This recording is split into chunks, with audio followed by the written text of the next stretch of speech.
Alam mo, isa sa pinakamasarap na pakiramdam ang pagmumotor ng long ride. Hindi pong pagsakay mo pa lang ng motor, pagpapaandar ng engine, may mararamdaman ka ng kakaibang saya.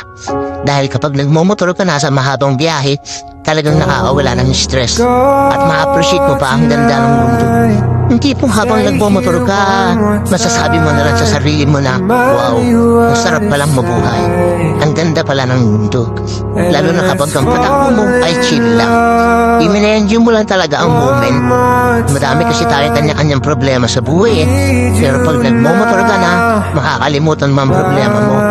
Lalo na kapag maganda ang view, maganda ang kalsada, tapos di mo namamalayan, nagkakaroon ka na pala ng positive mindset.